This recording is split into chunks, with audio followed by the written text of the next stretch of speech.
APCC అధ్యక్షురాలు YS Sharmila Reddy గత నెల 2వ తేదీన ప్రతిష్టాత్మకంగా ప్రారంభించిన రాష్ట్ర వ్యాప్త ఉపాధి హామీ పరిరక్షణ యాత్ర ఈ నెల 18న విజయవంతంగా ముగిసింది. ఈ యాత్రలో కీలక భూమిక పోషించిన APCC sports cell chairman Kamalakar డాబా గార్డెన్స్ ప్రెస్ క్లబ్లో ఏర్పాటు చేసిన మీడియా సమావేశంలో యాత్ర విశేషాలను వెల్లడించారు.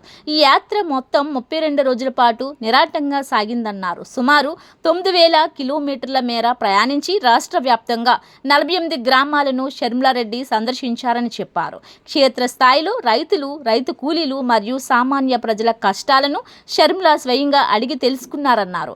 యాత్రలో ఎదురైన సమస్యలపై షర్మిలారెడ్డి స్పందించిన తీరును కమలాకర్ కొనియాడారు. ప్రజలు ఎదుర్కొంటున్న తాగునీటి ఎద్దడిపై ప్రత్యేకంగా స్పందించి ఆ సమస్యలను పరిష్కరించడం ద్వారా ప్రజల నుంచి విశేష ఆదరణ పొందారని పేర్కొన్నారు. రాష్ట్రంలో మళ్లీ రాజన్న రాజ్యం రావాలంటే షర్మిలమ్మ ముఖ్యమంత్రి కావాలన్నది ప్రజల బలీయమైన ఆకాంక్షగా కమలాకర్ పేర్కొన్నారు. ఈ సమావేశంలో దక్షిణ నియోజకవర్గ సమన్వయకర్త సూర్యనారాయణ, సీనియర్ నాయకులు ఉమ్మడి భాస్కర్ రావు, కస్తూరి వెంకట్రావు, స్పోర్ట్స్ సెల్ రంగనాయకులు పాత్రుడు, గణేష్, రాజేష్, ఇతర పార్టీ శ్రేణులు పాల్గొన్నారు. నమస్కారం అండి. నా పేరు జీవీవీఎస్ కమలాకర్ రావు. నేను ఏపీసీసీ స్పోర్ట్స్ సెల్ చైర్మన్గా కాంగ్రెస్ పార్టీలో ఉన్నాను. ఈ ప్రెస్ మీట్ ముఖ్య కారణం మీ అందరికీ తెలుసు. కిందటి నెల ఫిబ్రవరి 2వ తారీఖు నుంచి మరి 18వ తారీఖు మార్చి వరకు కూడా రాహుల్ గాంధీ గారు ఆదేశాల మేరకు మా పీసీసీ అధ్యక్షురాలు రాజశేఖర్ రెడ్డి గారు, బుద్ధుల బిడ్డ వైఎస్ షర్మిలారెడ్డి గారు ఉపాధి పరిరక్షణ యాత్ర అని ప్రారంభించి ఆ తరుణంలో ప్రతి డిస్టిక్లో కూడా 2 గ్రామాలు వెళ్ళడం జరిగింది. అక్కడికి వెళ్ళి ప్రతి ఒక్కళ్ళ గ్రామంలో ఉన్న సమస్యలు కానీ, ఉపాధి పని వల్ల వచ్చే ప్రయోజనాలు కానీ, అలాగే ఉపాధి పని ఇప్పుడు గవర్నమెంట్ ఏదైతే అనుకుందో, బీజేపీ గవర్నమెంట్ మార్చదలుచుకుంటుందో, ఆ యొక్క ఉపాధి పని యొక్క నియమాలు మార్చదలుచుకుంటుందో అవన్నీ కూడా ప్రజల్లోకి తీసుకెళ్లాలని ఈ యాత్ర ముఖ్య కారణం. ఆ రకంగా చేస్తున్నప్పుడు నిజంగా ప్రజల్లో ఎలాంటి స్పందన వచ్చిందంటే, ఈరోజు ఒక గ్రామంలో అయితే మంచినీళ్ళ సమస్య, ఉపాధి పని కోసం వెళ్తే రకరకాల ప్రాబ్లమ్స్ చెప్పారు ప్రజలు. ఉపాధి పని కోసం మీకు ఎక్స్ప్లెయిన్ చేస్తాను. మోర్ ఓవర్ ఇంకా అంతకన్నా దారుణమైన పరిస్థితి ఏంటంటే ఒక గ్రామంలో అయితే మంచినీళ్ళే లేవు, మంచినీళ్ళు ఇవ్వడం లేదంట. ఇంకో గ్రామంలో మంచినీళ్ళు ఇస్తున్నారు కానీ ప్యూరిఫై చేయకుండా ఇస్తున్నారంట. ఒక ఆమె లేచి ముఖాముఖి కార్యక్రమంలో రచ్చబండిలో షర్మిలారెడ్డి మేడం గారికి, అమ్మ మాకు మంచినీళ్ళు వస్తున్నాయి కానీ గ్రీన్ కలర్లో వస్తున్నాయి అమ్మ, దాంతో మేము అసలు పిల్లలం కానీ మేము కానీ తాగలేకపోతున్నాయంటే వైఎస్ షర్మిలారెడ్డి గారు ఒక్కసారి ఆశ్చర్యపోయారు. అసలు మంచినీళ్ళు లేకపోవడం ఏంటి, ప్యూరిఫై అవ్వకపోవడం ఏంటి అనేది అసలు మేడం అయితే అసలు హార్ట్కి తీసుకోలేకపోయారు. మీ అందరికీ తెలుసు షర్మిలారెడ్డి గారు అంటే ఎంత ప్రేమతో ఉంటారో ప్రజలతో. ఎవరికైనా కష్టం అంటే మేడం ఫస్ట్ ఉంటారు పోట్లాడడానికి, కానీ ప్రజల కోసం ప్రజల వెనక ఉండి ఏ పోరాటం చేయడానికైనా రెడీగా ఉంటారు. అలాంటిది ఒక గ్రామంలో మంచినీళ్ళు లేవు, ఒక గ్రామంలో వాటర్ ప్యూరిఫై లేదనగానే చాలా బాధపడ్డారు. వెంటనే ఇమీడియట్గా స్పాట్లో అదే గ్రామం నుంచి కలెక్టర్ గారికి ఫోన్ చేసి, అందరి ముందు కలెక్టర్ గారికి ఫోన్ చేసి స్పీకర్ పెట్టి కలెక్టర్ గారితో మాట్లాడడం జరిగింది. క్లియర్గా చెప్పారు, దిస్ ఈజ్ వెరీ అన్ఫార్చునేట్, మంచినీళ్ళు కూడా ఇవ్వలేని పరిస్థితుల్లో మనం ఉన్నామా అనేది కలెక్టర్ గారితో మాట్లాడడం జరిగింది. కలెక్టర్ గారు కూడా ఇమీడియట్గా స్పందించి ఆ మంచినీళ్ళ ప్రాబ్లం సాల్వ్ చేస్తా అన్నారు. అలాగే ఇంకో గ్రామంలో అసలు డ్రైనేజ్లే లేవు. డ్రైనేజ్ లేక పిల్లల పాపం కాలంలో పడిపోయిన పరిస్థితి కూడా ఇంకో గ్రామంలో కనిపించింది. ఒక ఆమె లేచి చెప్పింది ఇలా అయిందని. వెంటనే మున్సిపల్ వాళ్ళతో మాట్లాడి ఎట్టి పరిస్థితిలో డ్రైనేజ్ చేయాలని చెప్పి మేడం చెప్పడం జరిగింది. అలా ప్రతి గ్రామంలో కూడా ఎక్కడికి వెళ్ళినా కూడా సమస్యలే. ఒక్కొక్క గ్రామంలో అయితే పెన్షన్లే లేవు. ఒక్కొక్క గ్రామంలోనైతే అసలు ఎంత దారుణమైన పరిస్థితి అంటే, ఉపాధి హామీ కోసం మాట్లాడడానికి వెళ్ళినప్పుడు ఉపాధి పని ఇస్తున్నారు కానీ 10 రోజులకి 5 రోజులు ఇస్తున్నారు కానీ 5 రోజులు కూడా డబ్బులు ఇవ్వలేని పరిస్థితి. సో ఉపాధి హామీ పథకం అనేది 20 సంవత్సరాల క్రితం రాజశేఖర్ రెడ్డి గారు మన కాంగ్రెస్ పార్టీ తరపున అప్పుడు ప్రైమ్ మినిస్టర్ అయిన మన్మోహన్ సింగ్ గారిని, సోనియా గాంధీ గారిని అనంతపురం జిల్లాకి తీసుకొని వచ్చి అక్కడ స్టార్ట్ చేసి ఇది ఒక చట్టంగా ఒక కాంగ్రెస్ పార్టీ ఈ ఉపాధి పథకం అనేది దేనికోసం అనేది ప్రజలు వలసలు పట్టకూడదు, ప్రతి గ్రామంలో కూడా ఏ గ్రామంలో ఉండే వాళ్ళు పని లేక ఉపాధి లేక బయటకు వెళ్లకుండా ఆ గ్రామాన్ని బాగు చేసుకోవాలని చెరువులు కానీ లేకపోతే శానిటరీ కానీ లేకపోతే డ్రైనేజీలు కానీ ఏదైనా గ్రామానికి ఉన్న కష్టం ఆ నలుగురు మాట్లాడుకొని సర్పంచ్తో ఈ పథకం వాళ్ళే పని చేసుకోవాలని చెప్పి పెట్టిన పథకాన్ని ఆ రోజు కాంగ్రెస్ పార్టీ రాజశేఖర రెడ్డి గారు ఒక చట్టాన్ని చేయించారు.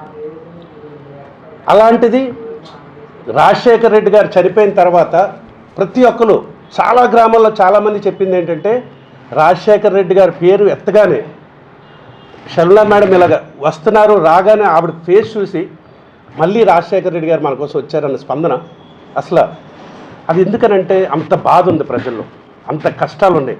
ఆ రోజు రాజశేఖర రెడ్డి గారి పాలన, రాజన్న పాలన, ఆ పాలన వల్ల ఎంతోమంది హాస్పిటల్స్కి వెళ్ళడం కానీ, నిరుపేద ఏ రోజు కూడా హాస్పిటల్ చూసిన ఇది లేదు. గవర్నమెంట్ హాస్పిటల్కి వెళ్తే అక్కడ సదుపాయాలు ఉన్నాయో లేవో తెలియని పరిస్థితుల్లో మన రాజశేఖర రెడ్డి గారు ఆరోగ్యశ్రీ కానీ, అలాగే పేద పిల్లలు చదువుకోవాలని ఫీజు రీయింబర్స్మెంట్ కానీ, అలాగే పేదవాళ్ళు బాగుండాలని గ్రామం దాటి వెళ్ళకూడదని ఈ ఉపాధి హామీ పథకం అనేది పెట్టడం జరిగింది. అదే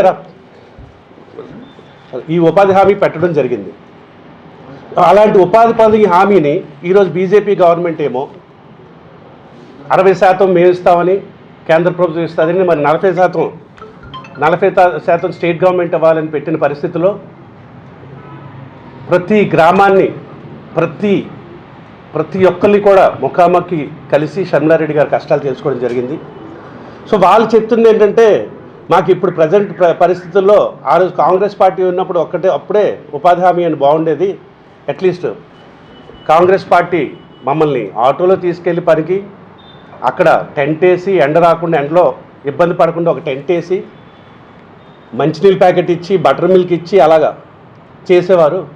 ఇప్పుడు అవన్నీ కాదు కదా, చేసిన పనికి డబ్బులే ఇవ్వడం లేదు, ఒకవేళ పని కావాలన్నా పూర్తిగా 100 రోజులు కూడా పని ఇవ్వడం లేదని చాలా దిక్కుల షర్మిలారెడ్డి మేడంకి చెప్పడం జరిగింది. మేడం కూడా ఏంటంటే ఈ యొక్క యాత్రతో గ్రామాల్లో ఏవైతే పరిస్థితుల్లో చూసి ఆశ్చర్యపోయారు. అంటే అసలు గవర్నమెంట్ ఉందా లేదా, ఏంటి ఎంత దారుణం ఇలాంటి సిచ్యువేషను అని చెప్పి మేడము చాలా రియలైజ్ అయ్యారు. అలాగే ప్రజలు కూడా ఎట్టి పరిస్థితుల్లో మళ్ళీ రాజశేఖర రెడ్డి గారి పాలన రావాలన్నా, మళ్ళీ రాజశేఖర రెడ్డి గారి లాగా ప్రజలందరూ పల్లెల్లో గ్రామాల్లో బాగుండాలన్నా అది ఒక్క షర్మిలారెడ్డి గారితో మళ్ళీ సాధ్యమవుతుందని చాలామంది చెప్పారు. ఒక ఊర్లో ఒక అబ్బాయి అయితే ఎంబీఏ చేశాడంట. క్లియర్గా మేడం చెప్తున్నారు, మేడం ఈరోజు ఎంబీఏ చేశారంటే మీ నాన్నగారి వల్లేను మేడం, ఆ రోజు ఫీజు కన్సెషన్ వల్లే నేను ఎంబీఏ చేయగలను, తర్వాత జనరేషన్ ఎవరు కూడా చదువుకోలేని పరిస్థితి మేడం. ఎందుకంటే మా అమ్మగారు నాన్నగారు ఉపాధి పనికెళ్ళి, మీ నాన్నగారు రాజశేఖర రెడ్డి గారు పెట్టిన ఉపాధి పనికెళ్ళి డబ్బులు సంపాదించి మమ్మల్ని చదివించారు. దాంతో మీ నాన్నగారు మాకు ఫీజు కన్సెషన్ ఇచ్చి దానివల్ల మేము ఎంబీఏ చేయగలిగాం. ఇప్పుడు ప్రజెంట్ ఉన్న గవర్నమెంట్ ఉద్యోగాలు తీయకపోయినా, ఉద్యోగాలు ఇవ్వకపోయినా కూడా ప్రైవేట్గా అయినా జాబులు చేసుకొని బతకగలుగుతున్నాం మేడం. కానీ షర్మిలా మేడం మీరు ఎట్టి పరిస్థితుల్లో సీఎం అవ్వాలి అంటే మీ బాధ్యత కాదు, మాలాంటి యువకులు కానీ మాలాంటి ప్రజలందరి బాధ్యత, మా మీద బాధ్యత ఉంది, మిమ్మల్ని సీఎం చేసుకోవాల్సిన అవసరం ఎట్టి పరిస్థితిలో ఉందని ప్రతి చోట ప్రతి దగ్గర కూడా. ఇది ఎందుకు వచ్చిందంటే ప్రజలందరినీ కష్టాల్లో ఉన్నారండి. మనందరం తెలుసుకోవాల్సింది ఏంటంటే గ్రామాల్లో ప్రజలు గవర్నెన్స్ కోసం చూస్తున్నారు, మంచి నాయకుల కోసం చూస్తున్నారు, మళ్ళీ రాజశేఖర రెడ్డి గారు లాంటి పాలన కోసం చూస్తున్నారు. నేను అబ్జర్వేషన్ చేసింది ఏంటంటే కాంగ్రెస్ పార్టీ తరఫున మా షర్మిలా మేడం ఎట్టి పరిస్థితుల్లో సీఎం అవ్వాలని ప్రజలు కోరుకుంటున్నారు. ఎట్టి పరిస్థితుల్లో కూడా షర్మిలా మేడం సీఎం అవుతారు. మళ్ళీ రాజశేఖర రెడ్డి గారి పాలన, రాజశేఖర రెడ్డి గారు చేసిన మంచి పనులన్నీ కూడా ప్రజలకు వస్తాయని మీ అందరికీ మాటిస్తూ, అలాగే ఈ ఉపాధి పని ఏదైతే ఉందో దానికోసం ఇంత యాత్ర చేశారు మేడం షర్మిలారెడ్డి గారు. ఇంత కష్టపడి ప్రజలు సమస్యలు తెలుసుకున్నారు.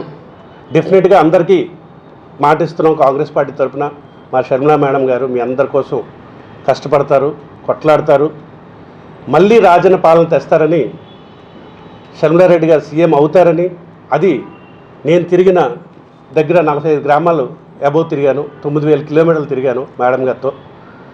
అక్కడ తెలుసుకున్న స్పందన, ప్రజల్లో వచ్చిన ఆదరణ, అందరూ కూడా మళ్ళీ రాజశేఖర రెడ్డి గారిని చూడాలి, అది ఒక్క షర్మిలా మేడంతో సాధ్యమవుతుందని అందరూ కోరుకుంటున్నారు. ఈ కోరిక ఎట్టి పరిస్థితుల్లో తీరుతుందని, అలాగే ప్రజల సమస్యలన్నీ తీరుతాయని, ఉపాధి పథకం అనేది మళ్ళీ యథావిధిగా ఉండేటట్టు కాంగ్రెస్ పార్టీ మరియు మా పీసీసీ షర్మిలారెడ్డి గారు కష్టపడి ప్రజల కోసం ఉంచుతారని కోరుకుంటున్నాను.